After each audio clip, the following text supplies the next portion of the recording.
Thank you so much, Johanna, and thanks everyone for being here. It's an interesting and unusual experience to have a real audience and not just people on Zoom. Thanks to the organizers, to Philip, to Johanna, to everyone who was involved in organizing the conference. So, until recently, leftist political commentators and critical theorists were primarily worried about depoliticization, about the tendency that more and more political decisions were taken by experts and bureaucrats behind closed doors, that they were framed in terms of TINA, there's no alternative, and shielded from political participation, contestation, and conflict. From very different theoretical angles, authors like Jacques Rancière, Colin Crouch, and Chantal Mouffe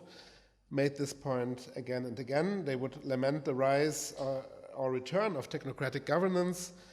and of the democracy undermining effects of this depoliticization from above, as well as the displacement of conflict by pseudo-political consensus politics. In this constellation, politicization or repoliticization and the opening up of space for conflict, or of a space of conflictuality, was the name of the game that emancipatory counter-movements to depoliticization were expected to play.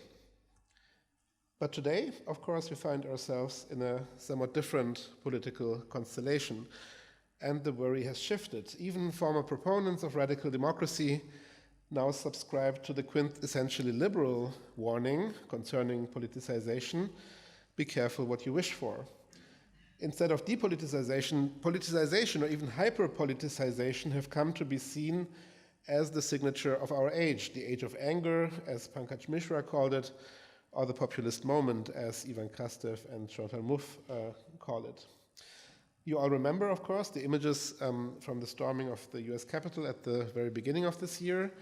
in which an apocalyptic and hysterical hyper-politicization seemed to turn ordinary citizens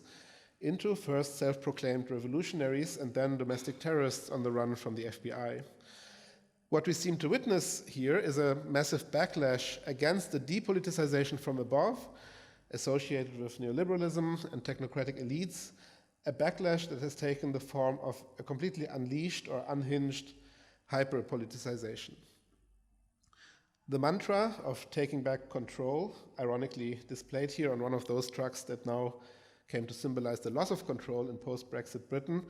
is just another name for what seems to amount to a politicization of issues such as migration that have presumably been shielded from excessive popular input by liberal policy elites and those who helped them establish cultural hegemony. There are plenty of political science books that look like this one, it's a random example, and that are containing variations of the phrase the politicization of X, migration, whatever, agriculture, and so on, feeding the narrative that the age of post-politics is over and that we have entered a period of hyper-politicization, maybe excessive politicization. Now, if this familiar narrative about the rise of populism all over the Western world, the equally familiar, if this is a familiar narrative about the rise of populism, the equally familiar liberal response that recoils in horror at how hyperpoliticization strikes back and that frantically tries to reassemble the tools of depoliticization equally falls short. As Wendy Brown, amongst others, but I think her analysis is particularly insightful, has shown in Undoing the Demos and in her more recent book, In the Ruins of Neoliberalism, the liberal reaction to this apparent hyperpoliticization falls short in at least two ways. It fails to understand both that it was precisely the neoliberal mistrust of the political and the disavowal of the social that fed into rising right-wing authoritarianism, and it fails to understand how that right-wing authoritarianism inherits this mistrust and disavowal. As a result, liberalism not only fails to recognize the intimate connection between neoliberalism and the right-wing backlash, a connection that is both historical and ideological, it also mischaracterizes right-wing populism as a form of hyperpoliticization. So it just takes over the story that I sketched at the beginning of my talk. And I think as a result of this misreading, we risk to again turn to the pseudo solution of further depoliticization, as if this was addressing the problem. Now, in what follows, I will build on Wendy Brown's diagnosis of the undoing of the demos, so the demos as the political subject of democracy, the people, and the right-wing reaction to this undoing. And I will propose to distinguish between different forms of politicization and different forms of depoliticization that complicate current discourses on populism. On the surface, both left-wing movements such as Occupy and more recent right-wing movements in Europe and the US seem to respond to the neoliberal evacuation of the political by employing strategies of hyperpoliticization. And so it's no surprise that they're often seen in symmetrical terms, and there are a lot of examples for how journalists and analysts and political scientists and theorists talk about left-wing and right-wing populism of sharing this kind of pattern of hyperpoliticization. Colin Crouch is just one example here.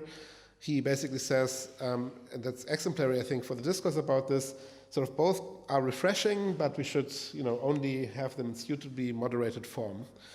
Now, against such symmetrical or symmetrizing interpretations, which I think find their troubling political counterpart in mainstream strategies that have significantly shifted political discourse and practice to the extreme right, I want to argue that right-wing populism is better understood as mobilizing a dynamic of pseudo-politicization that is ultimately anti-political, not just in virtue of its content, but also of its form. Right-wing populism or nativism or the new authoritarianism therefore ends up contributing further to the undoing of the demos rather than to its remaking or refiguring. After I say a bit more about the dialectic of de- and repoliticization and how one might diagnose the traps of pseudo-politicization without relying on an essentialist notion of politics, I will return to the scene of politicization from the left and sketch some implications for the debate about left-wing populism and for the problem of political form, before ending with some very rudimentary remarks on what a radical democratic refiguring of the demos from below, to use Raquel's phrase, or from the margins, as I will say in my contribution, might look like. And in this respect, I think the presentation that I give follows quite nicely on what Raquel said just now, but also on the debate that we had in the panel this afternoon between Keller and Uli, and the question of, well, what kinds of openings might we find if that is the adequate diagnosis of the situation or the kind of crisis of multiple crises that we are in. So let me for a moment return to the diagnosis that we live in an age of hyper-politicization. Brown's analysis confronts us with the question of whether and how different logics of depoliticization and repoliticization can be accounted for theoretically without falling back into problematic essentialist assumptions about the political. While the depoliticizing logic of neoliberalism is, I think, straightforward enough, the exact way in which the seemingly open politicization advocated by right-wing movements and parties is at the same time depoliticizing and indeed anti-political is much less clear and calls for further elucidation. Now, a first response, I think, to that challenge, to how to understand the kind of seeming hyper-politicization as essentially anti-political can be found in the claim that Wendy Brown formulates in the preface to this book on authoritarianism that she co-authored, namely that these movements are anti-political insofar as they tend to denounce whatever goes by the name of conventional politics, its processes, compromises, institutions, and deliberative spaces. But that claim, of course, can only be a starting point because we know that the conventional sense of politics that the authors refer to here, from a radical democratic perspective, can't exhaust the meaning and the space and the dynamics of politics, which go far beyond the institutionally and formally determined and constrained constituted forms of politics. But I think this idea already points to an important feature of the pseudo-politicization that we can see in contemporary right-wing politics and right-wing populism, namely the kind of anti-political desire to abandon and overcome all forms of mediation, of self-restraint, of self-reflexivity, of internal conflictuality and pluralism, and to just rule, or as you say in German, which captures it even more nicely, maybe not accidentally, durchregieren. Yeah, so that's the idea that the desire for this kind of durchregieren is, I think, what comes out in the seeming hyperpoliticization, but that's a deeply anti-political desire, I think, to just rule without being hampered by all these tedious hindrances such as oppositional or dissenting voices. Now, this desire is itself depoliticizing and ultimately anti-political, I think, because it curtails, undermines, and ultimately destroys the very basis of politics, the possibility and legitimacy of political contest and contestation and conflict. It is an anti-politics precisely because it releases and expresses a will to power in politics, a will to power that is unable and unwilling to constrain itself in the face of a plurality of political subjects, positions, and lines of conflict, that it either sees as an external threat or as an internal weakness that needs to be eliminated. And I think this is a rhetoric that you find in Trump, but also in the German AfD and in many other right-wing populist movements and parties. Now, all this can seem legitimate from some kinds of perspectives, political and theoretical perspectives, because that seems to be the price to pay for thinking politics through the lens of a certain understanding of hegemony, for speaking in the name of the people, the true people, its moral identity,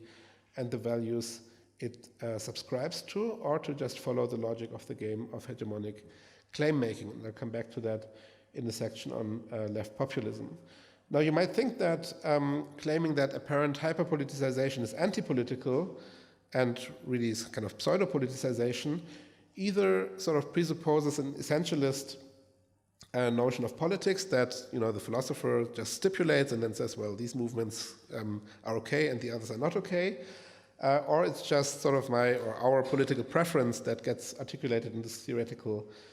claim. Now, I hope that what I will say in the next couple of minutes will convince you that this is not the case. So let me first briefly indicate why I think that far from an essentialist or substantialist notion of politics, all you need to make that distinction between something that is, you know, truly a political practice of politicization and practices that might seem similar, but that are actually kind of anti-political or pseudo-political, all that this distinction needs is a rather minimalist account of what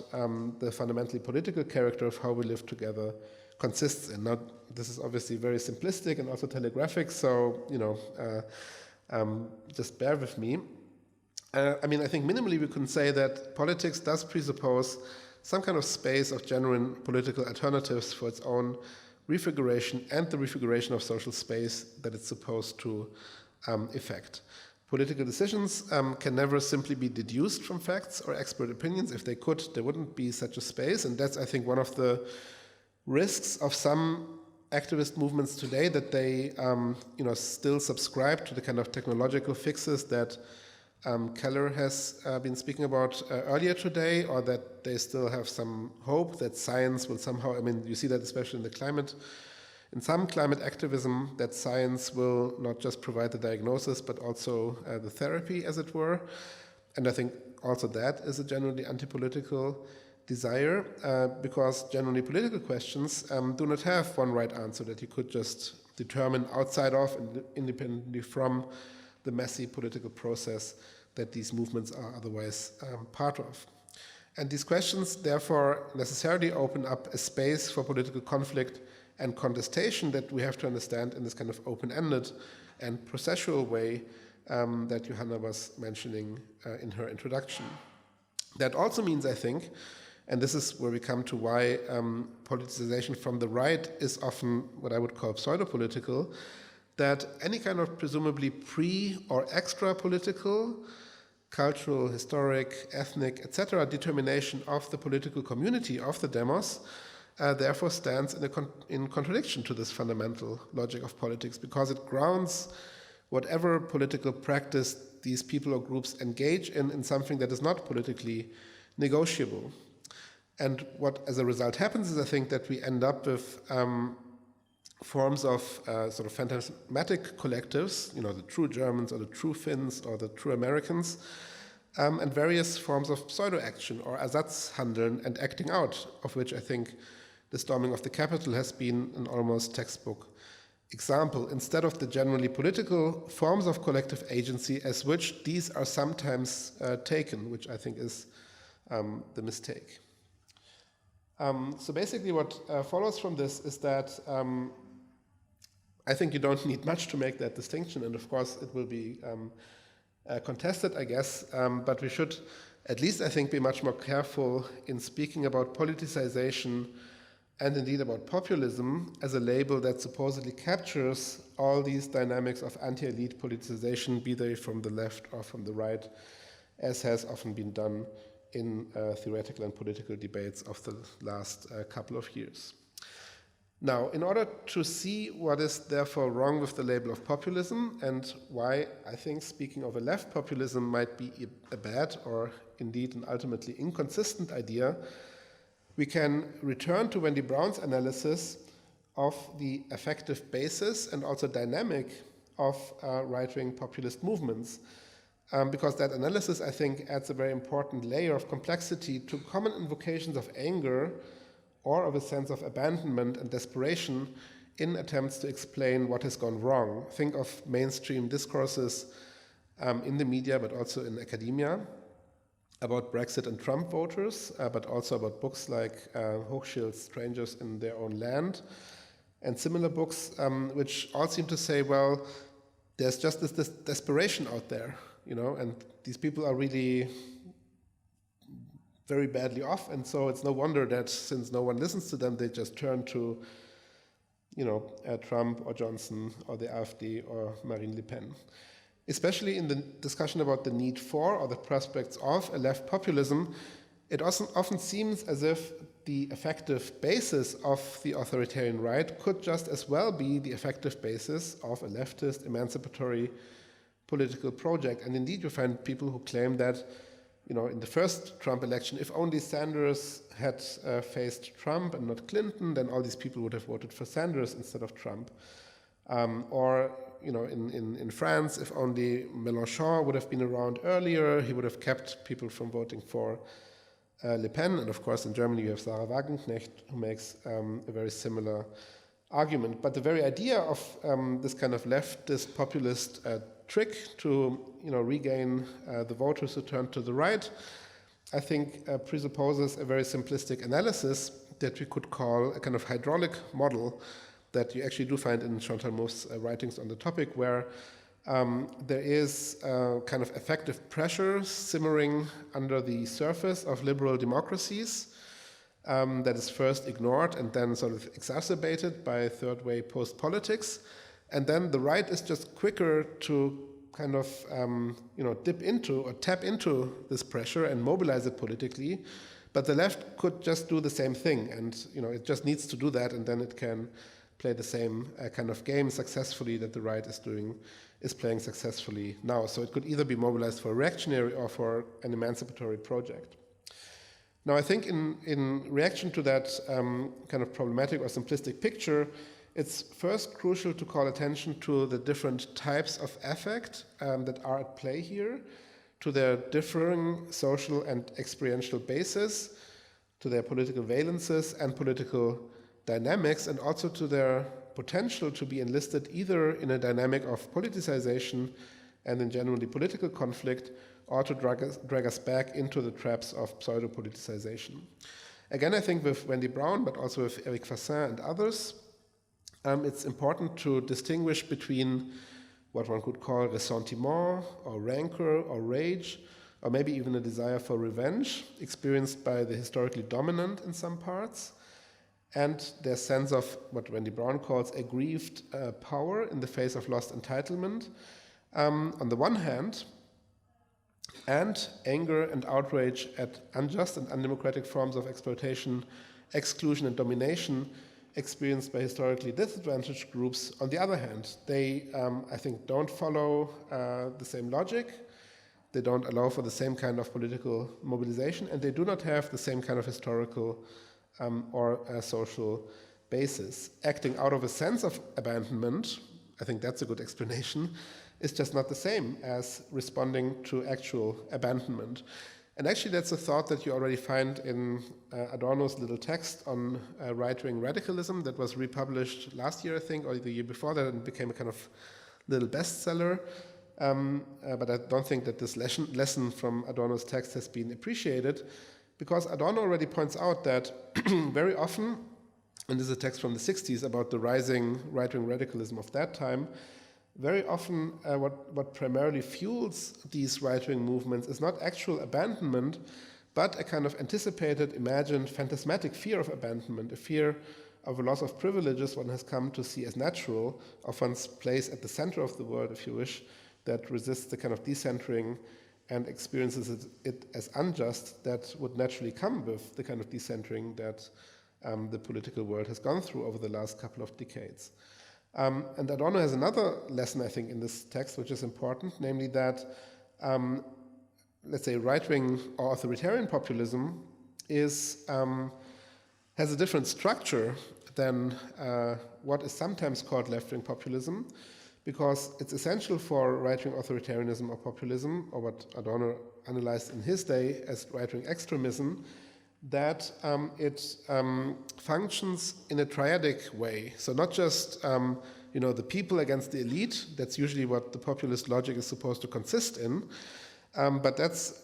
really not adequate, I think, for most actually existing populist movements on the right, because they are triadic. It's not just the people against the elite, but it's the people against the elite and some kind of minority, foreigners, racialized minorities, etc., that are, in a kind of conspiracy with the elite, and the whole discourse of the Great Replacement is precisely pointing in this direction, and that personalize what is wrong, apparently, with the system. And so I think the basic structure of this presumably unitary phenomenon of populism really doesn't exist if you look more closely. It's triadic in the one in the one case, and if you want to call it populist, it's more dyadic in the other case. But then there are reasons, I think, to not use the same label for that. So however catchy talk of a populist moment might be, it's, I think, highly misleading and also politically dangerous, as it conceals significant differences between the political movements that are subsumed under this label.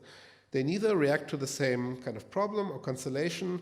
nor are they grounded in or mobilize the same affects and motivations. They do not share the same goals, and they do not exhibit the same political form. And just pointing, as Rosan Vaillant, a very influential political theorist, does,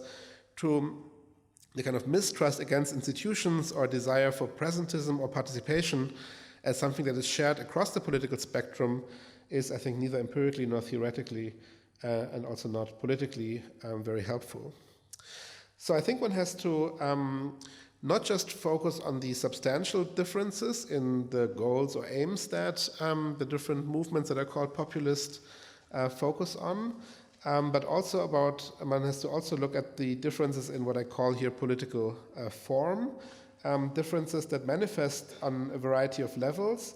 that have partly been analyzed in early critical theory's engagement with fascism, which was also not uniquely focused on the content of fascist movements. That's what liberalism is also really good at, to just point out that fascism is against human rights and democracy. Yes, that's important, but it's also sort of obvious. And I think what critical theory can add to that kind of liberal or mainstream critique of the content of fascism is an analysis of the kind of form and dynamic that fascist movements exhibit, and that takes place on several levels, including the internal structure, the way in which dissent is either enabled or suppressed, in which reflexivity, self-critique, self-transformation, and so on is taking place, or replaced by strategies of immunization and regressive forms of identity formation. Now, it's quite clear, I think, in some cases, probably Trump and some other movements would provide clear examples, but what I find very intriguing is that today, on the level of form, you find a similar confusion, I think, as in the debate about populism on more substantial grounds. So there is, I don't know how many of you know this book by Angela Nagel, Kill All Normies, on basically the way in which right-wing extremist movements, and especially the alt-right, has appropriated strategies of subversion and disruption that seem to belong to the aesthetic repertoire or the form of leftist political movements, so that irony, cultural strategies of counter-memory or intervention in public spaces, performance art, etc., have been especially used in Europe by the identitarian movement. Just two examples here, including one just around the corner at the Brandenburg Gate, which seems confusing because they use the aesthetic forms of traditionally, let's say, more leftist-oriented movements for right-wing purposes. But I think also on that level, it's necessary to sort of take a step back and ask whether the kind of transgression, the kind of irony, the kind of disruption that the aesthetic repertoire of right-wing movements mobilizes here is really the same irony, the same transgression, the same type of disruption, not just substantially speaking, but in terms of the aesthetic forms that are used, that you would find in, to put it simply, sort of more leftist movement. And I think it's not the case. I think, to put it in a kind of slogan, I think it's not in the identitarian movement you will find surface irony, but real irony or real transgression or real self-transformative disruption is impossible if you subscribe to a kind of, that's why they call it the identitarian movement, right? There has to be a core of identity that is unaffected by, and it cannot be troubled by these performances of irony and transgression that they use in a kind of instrumentalist and very limited register. So all of this is just to point out, I think, that we need to look quite closely at the differences on both the substantial and the formal or aesthetic level also between political movements, and that this is highly relevant for understanding these dialectics of politicization and pseudo-politicization that I started with. Of course, leftist movements are not at all immune against these, let's say, problems on the level of form. So there's no direct link from the right kind of political content or aim to, let's say, non-regressive political forms and aesthetic strategies. And especially I'm interested in the way in which some of the self-proclaimed leftist movements or left populist movements clearly sort of run into trouble here. And you can see how there's a kind of negative feedback loop between let's say, aesthetic and formal choices and predicaments, and the kind of substantial positions that develop in these movements. So there's enough examples we can talk about actually existing left-wing populism where you see how this goes wrong, and in the end, I think, sort of exposes itself as a populist takeover and right-wing reconfiguration in a kind of leftist shell. Now, if I come to the last section, if this is correct, struggles for remaking or refiguring the demos from the left or in an emancipatory register cannot have the same form or follow the same logic as struggles for hegemony from the right, which are evidently not concerned with and indeed embrace the task of constructing an exclusionary and homogeneous collective subject that can then serve as the firm ground for political identification and its spatial realization. Instead, the question of where the boundaries of the demos are drawn, also in spatial terms, of how the political community is understood and how it is to be organized going ahead, need to be at the center, I think, for thinking about future-oriented openings that would lead us, again, beyond the kind of constellation in which many of these movements seem to be stuck. Now, the suggestion that I would like to end on is that we can find cues for an alternative way of undoing and remaking, of disfiguring and refiguring the demos, or maybe rather demoi, in political struggles and movements that question established notions of the people and its boundaries, but that might not end up embracing a positive vision of we the people, of sovereignty in the singular, and of the homogeneous space of the people, which is often presupposed in a kind of hegemonic lens on politics. These are struggles and movements that contest existing configurations of the political community and that claim the need for its reconfiguration from below or from the margins. The practices and theories generated in these struggles point to ways in which the processual, conflictual, and open-ended character of politics can be defended against the temptations of closure and of hierarchical reinscription into the homogenizing logic of hegemony. A radical democratic remaking of the demos, I would argue, needs to start from those political struggles that call for a radical revision, pluralization, and deterritorialization of the demos, of peoplehood,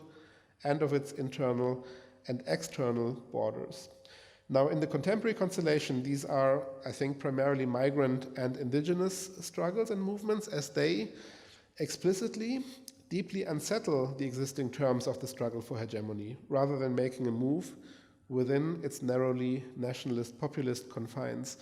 The claim is not that only migrant and indigenous movements can play that role, but I think they are particularly promising in the contemporary moment, also because there's a lot of interesting and challenging theory production coming out of these movements. Their radically democratic potential can be seen precisely in the dual displacement of hegemony, which can no longer serve as the privileged logic of political articulation, and of the modern nation state, which can no longer serve as the unquestioned terrain for democratic struggle. As a result, indigenous struggles for self-determination and against the colonial and imperial project of the modern nation state to impose homogeneity and territorial, cultural, political, and legal uniformity escape both the framework of protest. They don't call themselves, so that was an interesting aspect of the Standing Rock and No Dakota Pipeline protests in North America. It was actually quite difficult for the lawyers of these indigenous communities to defend the participants in court, because they said, we're not protesting. We're not using our right of assembly or protest. We're protectors of that space. So the lawyers were like, okay, but the court doesn't know that word, so we can't use it. And that was an interesting moment, I thought, in how you conceptualize protest, because for them, protest is already too much embedded in a kind of state focused and reactive notion of political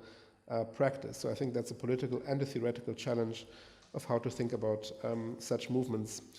At the same time, they fundamentally transform the very meaning of self-determination, of the self that is supposed to determine itself beyond the bounded and sovereign model of the individual or collective self towards an acknowledgement of the interdependency and relationality of all human and non-human members of the community. And I think in her presentation this afternoon, Keller talked in similar ways about the radical implications of indigeneity, not its kind of concretistic manifestations, but rather the way in which it might suggest a rather fundamental refiguration of our relation to the land, to space, also to political space. Similarly, and despite very important differences, in a world in which nation-states claim a unilateral right to control their borders, both the borders of the territory and the borders of membership and belonging, migrant and refugee movements challenge a whole way of life and a political an imperial way of life, one could say with Willy Brandt, and a political imaginary that entirely abstracts from its own structural implication in the production of the conditions that make migrants move in many cases. Well, sometimes it's maybe also worth mentioning indigenous and migrant perspectives are played out against each other or presented as incompatible. But I think some of the most interesting indigenous theorists and movements make clear that indigenous sovereignty doesn't mean no migration, it means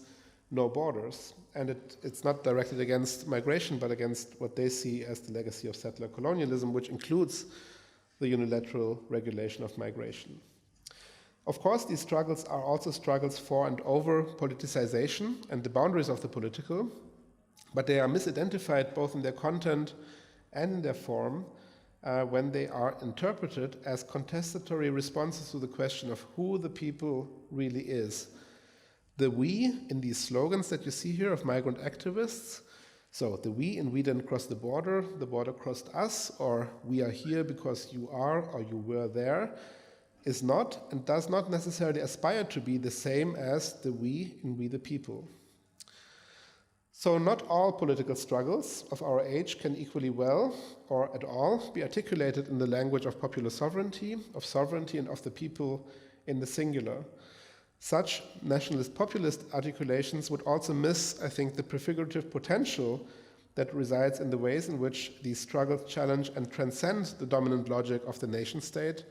and its border regime by developing, resuscitating, and enacting alternative forms of political agency, belonging, and solidarity in the here and now. Struggle in this sense refers not only to organized movements and political actions, but also to social practices that can fundamentally enable such movements or actions, but that remain underground very often and that seem pre-political. I think that's actually Marx's metaphor of the old mole of the revolution, which at some point erupts and shows up, but has done a lot of work underground beforehand.